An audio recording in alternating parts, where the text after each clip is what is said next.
Hi friends, welcome to our channel Yamuna homely thoughts. నేను మీకు ఈరోజు ఒక రెసిపీ చూపిస్తున్నానండి. మీరు ఎక్కువ మినపప్పుతో పెసరపప్పుతో దోశలు వేసుకొని ఉంటారు. ఇలా కొబ్బరి దోశలు ఎప్పుడు చూసి ఉండరు.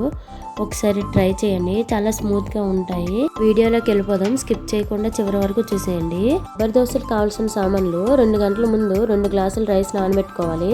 నానబెట్టుకున్న రైసు, 2 ఆనియన్స్, 6 పచ్చిమిర్చి, కరివేపాకు, 1 టమాటా, సాల్ట్, 3 వెల్లుల్లి రెవ్వలు, చిన్న అల్లం ముక్క, కొంచెం జీలకర్ర, 1 కొబ్బరికాయ ముక్కలు కట్ చేసుకొని ఇలా చేసుకోండి.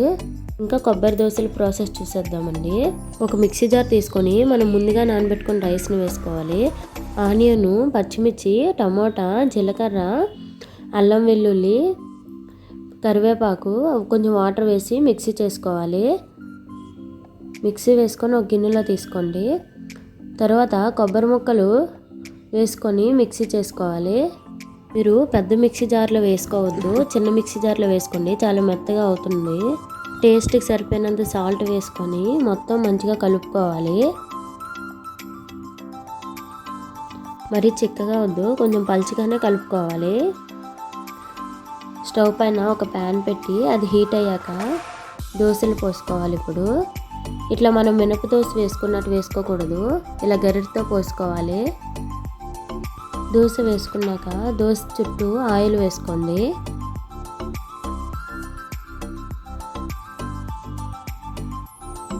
మీడియం ఫ్లేమ్లో పెట్టి చేసుకోండి, హై ఫ్లేమ్లో వద్దు. మనం కొబ్బరి, టమాటా అన్నీ వేసాం కదా, అవి కొంచెం కుక్ అవ్వాలి, అందుకే మీరు హై ఫ్లేమ్లో పెట్టద్దు. దానిపైన ఒక మూత పెట్టేసి ఒక 2 మినిట్స్ ఉంచండి. తర్వాత మూత తీసి తిరగేయండి. తిరగవేసి చుట్టూ కొంచెం ఆయిల్ వేసుకోవాలి.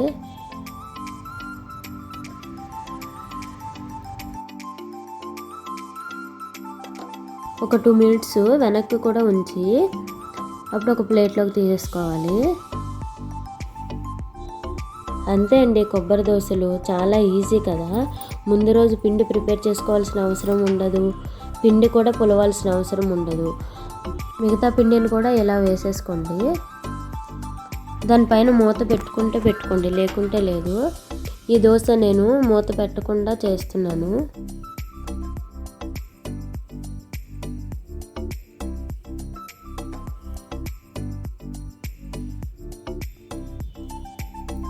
అంతే అండి, కొబ్బరి దోశలు. మీరు ఒకసారి ఇంట్లో ట్రై చేసి ఎలా ఉందో నాకు కామెంట్ రూపంలో తెలియజేయండి. మీకు ఈ వీడియో నచ్చితే లైక్ చేయండి, షేర్ చేయండి, మన ఛానల్ని సబ్స్క్రైబ్ చేసుకోండి. Thank you for watching.